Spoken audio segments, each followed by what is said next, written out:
Hey, what's going on, everybody? Hope you guys are doing well. I am doing pretty good. It's a Friday here in Tampa, Florida. As you can see right there, it's nice and sunny outside. Let's just hope no rain comes in. I'm about to get going with my team preview series. Last week, I released my first video on my own personal YouTube channel where I go into year three wide receivers for you to target in fantasy football. It's one of my favorite topics I have covered every year since getting into this about 4 years ago. So please go check that out if you haven't. Give it a like, check it out. Make sure you already have subscribed to my channel so you can make sure you get all these videos I'm going to be pumping out between now and the beginning of the season. Then of course once we're in the season, to kind of give you an idea what I am thinking about is I'm gonna give you team previews, individualized. They're gonna be kind of a twist of taking a look what the team is, how I feel about them at this moment. A lot can change between now and after the preseason, injuries, late additions to the roster before the season starts. I'm gonna do a whole big season preview episode right before the season kicks off to give my real season predictions. This is more of like looking at their roster, what I like about them, but I'm also gonna be talking in fantasy as well. This is kind of, if anybody was listeners of my previous fantasy shows I used to do with Robert Robinson, you may know him. Rob Graphics on Twitter. We always would do season team previews, and I would break down how I felt about fantasy football relevant players on that team. So how I'm gonna do this though, guys, is I'm gonna start with the worst record through the best record last year. So I'm actually gonna go ahead and start with the Jacksonville Jaguars. The Jaguars, as you guys know, worst team in the league last year. They're like 1-15. Finished last in the AFC South, finished with the number one pick. They fired their coaching staff, they got rid of everybody, and they brought in the college football legend Urban Meyer. So we're gonna have to see how that works out underneath him. I'm kind of in the middle on it. You know, a lot of people either think it's going to work out great. A lot of people think it's not going to work out just because of Urban's decisions that he has made since he's joined the team. It seems like he's having a harder adjustment to the professional level. But I'm willing to give him the benefit of the doubt just because he is a great coach. He has proven success in multiple areas between Florida, Bowling Green, Utah, and Ohio State. He's been successful all over on the college level. Now, obviously, you could point to what if he's the next Nick Saban? You know, Nick Saban failed at the NFL level. Will that be Urban Meyer? Or maybe Urban Meyer does figure it out. I'm one to lean towards. I think he can make it work. I just want to see it on the field first. I think he's a more than a capable leader of letting everybody else do their job between the offensive coordinator, defensive coordinator, and him be that true CEO and establish that culture that he wants to do in Jacksonville. Again, you can say all the right things, but it doesn't matter till you do it in practice, till you do it on the field, and it translates all over into the organization. One thing I want to take a quick look at before we took out the rosters, just to kind of give you an idea of what they're working with as far as cap space and guys that may not no longer be on the team after this year. They are currently projected with the most remaining cap space. They have $29.8 million, so they have plenty of money to work with. So whether that was they want to give somebody a contract extension before the season starts, maybe they go try to trade for somebody, or maybe somebody gets released during the final cut down day, and they can go get some guys that can help out their roster. Now, these are notable guys that are entering their contract year. I wanted to point these guys out because these are guys that are either gonna, you know, maybe they can get that contract extension, but I really don't see that happening just because this is a whole new regime. So a lot of these guys are not the new current regime's guys. So that means Cam Robinson, first of all, he can't. He passed the deadline, so he's going to be playing on that franchise tag. Andrew Norwell, AJ Cann, Trey Herndon, DJ Chark, Gerard Wilson, and their former first-round pick, Taven Bryan, who hasn't really worked out. Now, all these guys, I don't see a contract extension coming. You know, you can maybe point towards DJ Chark. He's been productive for him since he's joined the roster, but again, he's not an Urban guy. They brought in Marvin Jones. They drafted Laviska Shenault last year. So he's a guy I think they're going to let it play out, and maybe they re-sign him. at the end of the year. And those guys too, just to keep in mind, if this thing's not going Jacksonville's way, these are guys that could be 1 year rentals for other teams if they find themselves either needing like a lineman like Norwell can, maybe even Robinson because they drafted his potential replacement, or they need a wide receiver like DJ Chark. I'm gonna go ahead and get into this though, guys, because I am going to be trying to keep these videos as short as possible as well. Like I mentioned at the end of my first episode. So I'm gonna go ahead and look at the offense right now. Now, if you look at the offense now, the projected starters that you are seeing, little quick note though before I really get into this, I forgot to mention. So everybody knows I'm part of the Prospect Encyclopedia. We released it through Blitzalytics last year. It's underneath the Draft Bible name. I wrote up the Bucks, Bills, Vikings, Seahawks, and Colts sections. My buddy Pat Pryor, he was part of this book again last year. He was a part of it last year. He's part of it again. He did the Jaguars section this year. So these projected starters are from Pat. Go give him a follow if you're on Twitter at Pryor NFL. So these are the projected starters, and the reason why I'm saying I'm pulling that from the Prospect Encyclopedia. So if you see any of these players with a star next to their name, that means they have a scouting report for you to read in the Prospect Encyclopedia. Again, what that is, it's all 32 teams. It's a top 22 player list for all 32 teams. In order to qualify for that list, you have to be from the last 3 NFL draft classes, and you cannot have more than 12 starts in the NFL. There's some other qualifiers. There's a big thing that breaks it down for you to read. I don't want to give out too much of the book, but there's some things you can read about how to qualify for that book. And it's basically underlying up and coming players under the radar. And then of course you got like the new coming stars, like the guy I'm gonna go ahead and talk about, Trevor Lawrence, who is their new franchise quarterback. He's gonna be taking over. I'm a big fan of him ever since he's took over at Clemson. I think he's got a bright future in the league. He's brilliant. He's got an arm. He's also very athletic. People don't even credit him for that. And I think he has what it takes to actually turn this Jacksonville franchise around. Now, as far as if you want to look him at as a fantasy quarterback, I definitely think he is worth taking a selection on. Now, I've always had this theory with fantasy football quarterbacks to maybe draft like another veteran. Maybe you start the veteran at the beginning of the year while you see what Trevor Lawrence is going to be in his rookie year. And then you can kind of wait out that type of process until you put him in and he's be able to produce you points every week. And I think he can eventually get that because he's got a handful of running backs he can lean on. I like his trio of wide receivers I'm going to talk about. Now, the biggest thing that's going to probably hinder him is we all kind of know younger quarterbacks, especially rookie quarterbacks, they like to have a tight end they can rely upon. And this tight end group is arguably probably the worst tight end group in the NFL. So obviously maybe if they could go acquire a tight end, maybe like Zach Ertz with some of that cap space they have, that could definitely help them out. I just wonder if they're going to kind of wait before they start spending money. This is probably definitely going to be a development year for this team. But by the time next year, they should probably want to get things rolling with Trevor. But yeah, I think Trevor, though, he's the type of talent. If anybody remembers Andrew Luck, he joined the Colts. Everybody thought that Colts team was going to be super bad. They actually kind of started off slow, and then once Andrew Luck got comfortable, he pushed that team to the playoffs as a rookie.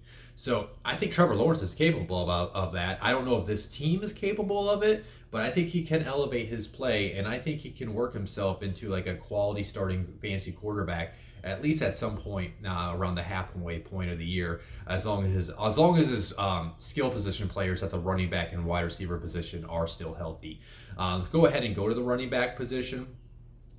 James Robinson is their projected starter, but they did draft Travis Etienne in the first round, and they also signed Carlos Hyde, which most people would think like, well, he's not going to make much of an impact, but do keep in mind Carlos Hyde did play for Urban Meyer at Ohio State. So we really don't know how this is going to work out.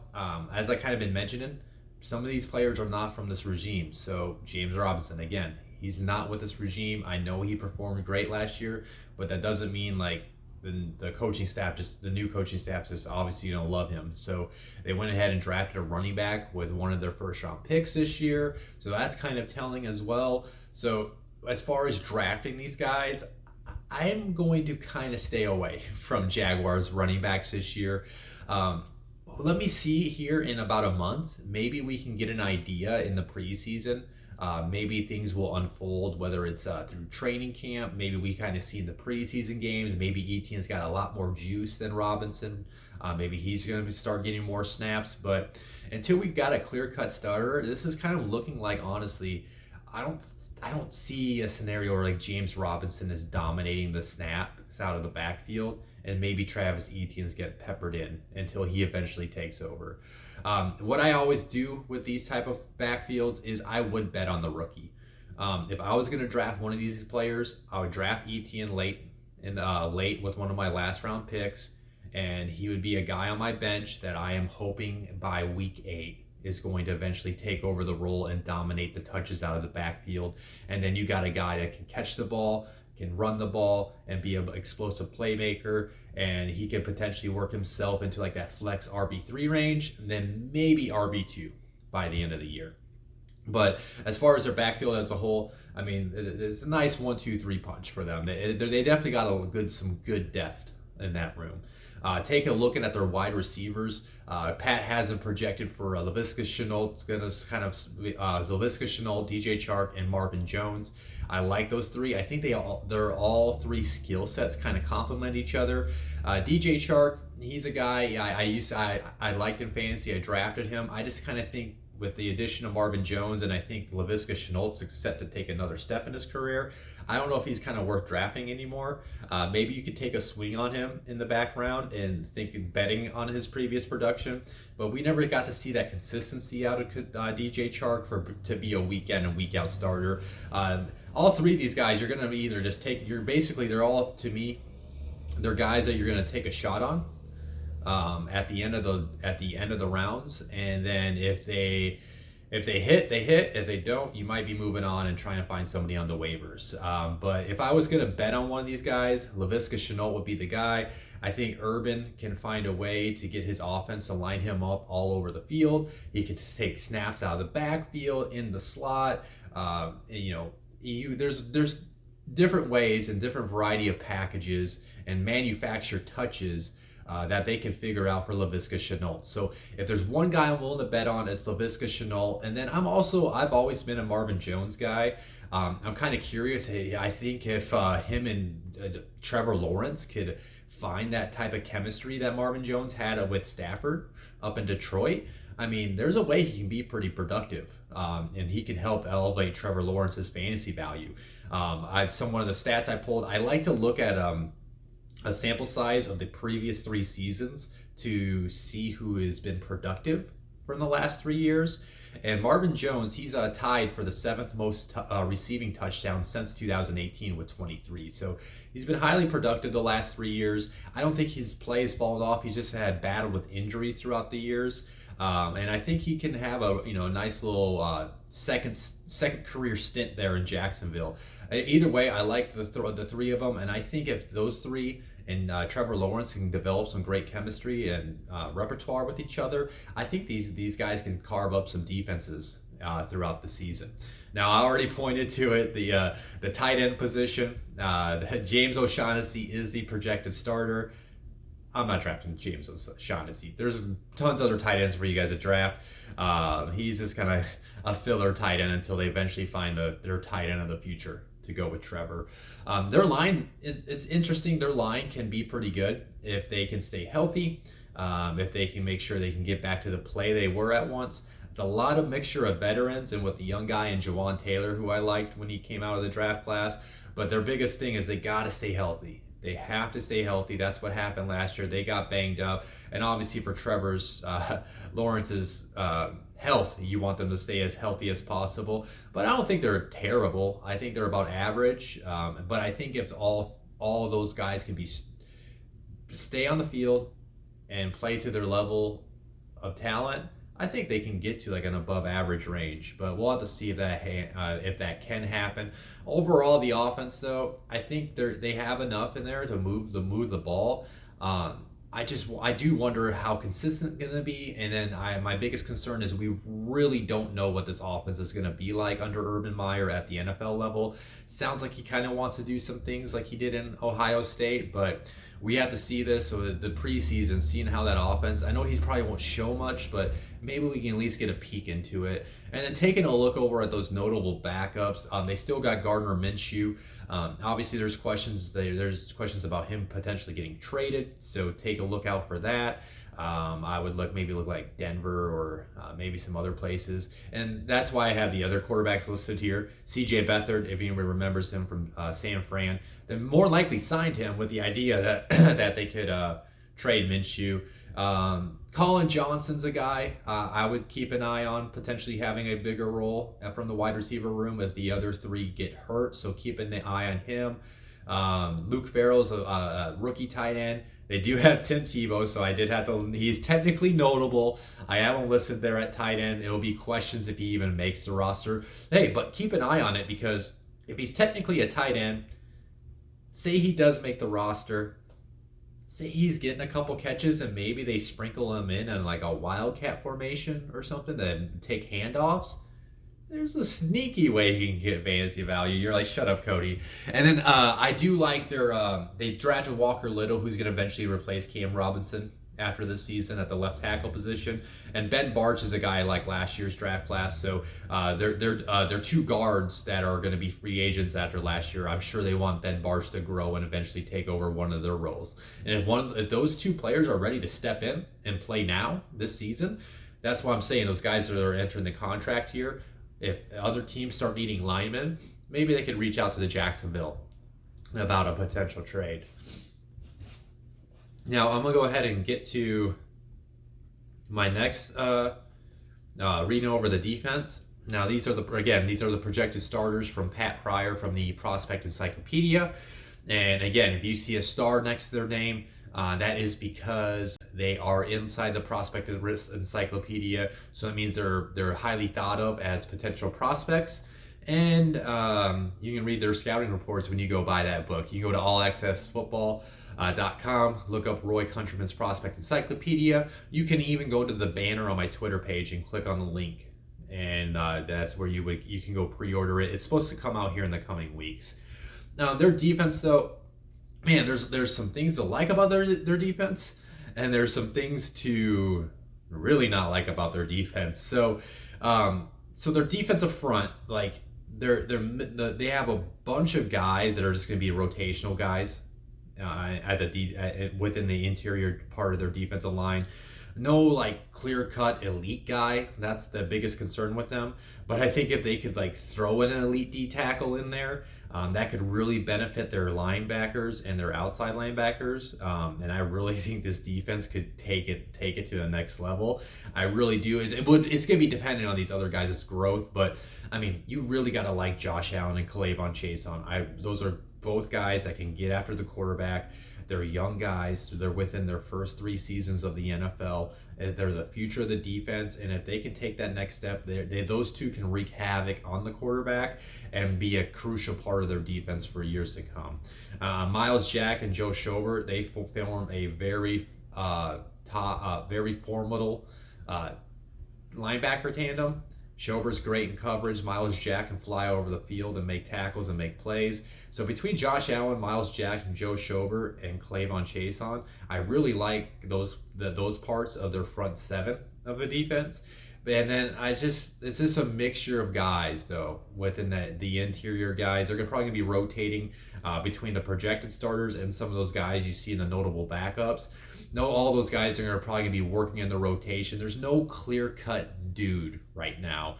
And then once those clear-cut dudes can emerge, maybe that can help up their defense. But man, I can really see some offenses with good offensive line really carving them up on the ground until they get I don't say they need an elite D tackle, but they can get a really good D tackle, like a pretty good D tackle right there in the middle of the defense.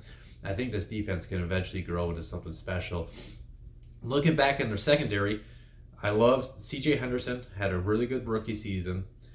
They signed Shaquille Griffin, who had played really good in Seattle. I think those two can form a really good a cornerback tandem. And then they also got Trey Herndon, who is going to probably play more in the slot according to Pat. But he's a guy. But all three are pretty good cover corners. And then they're big. And then the secondary, I worry about their safeties. So they're all right. They get the job done, but they're nothing really special about their safety group.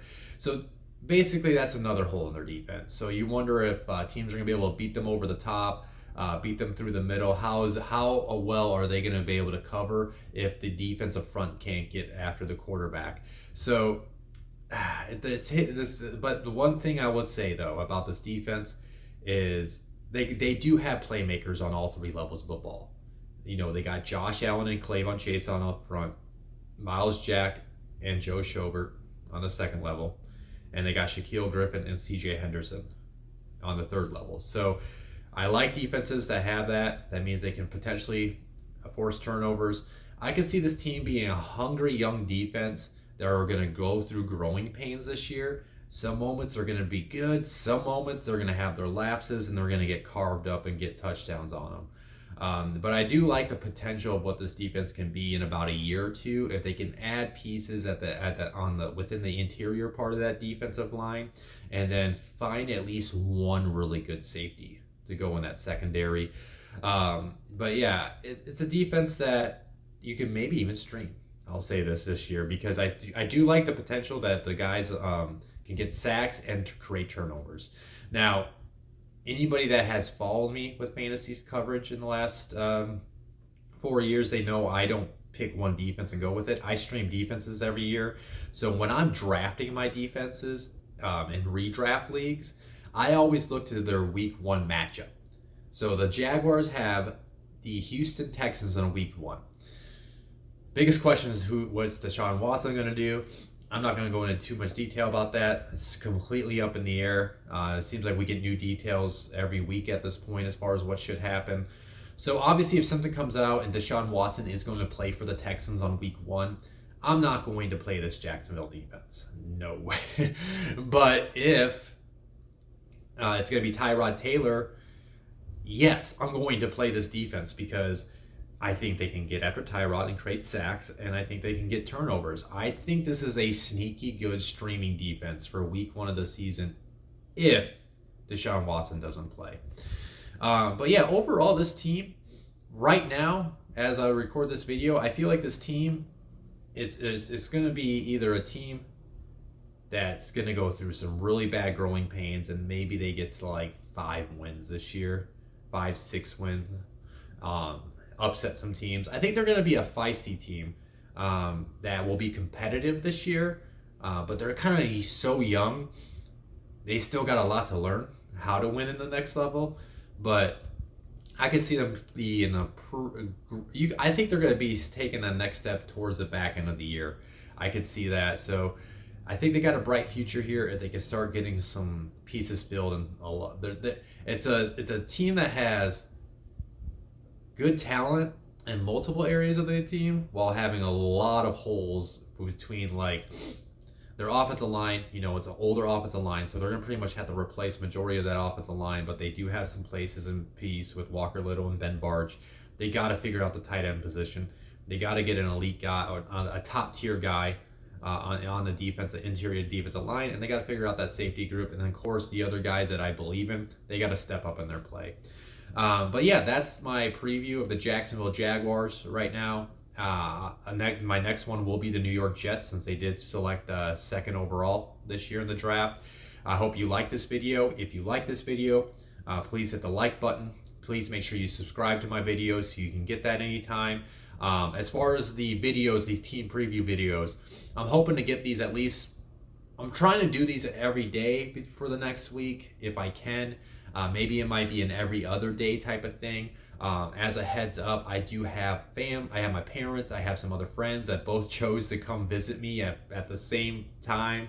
Or not visit me, but visit Florida. They're going to be down here.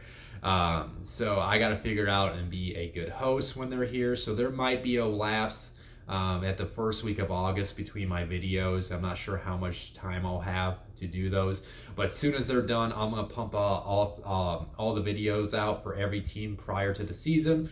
And then once I get done with those videos, I'll see here and there, and then I'll do a full season preview prior to the season. And then one thing I was gonna say too is, one thing that kind of held me off between doing videos, everybody knows Cam Akers unfortunately tore his Achilles this year. So I was thinking about doing these like, oh, this is my feelings like on the Rams roster after that.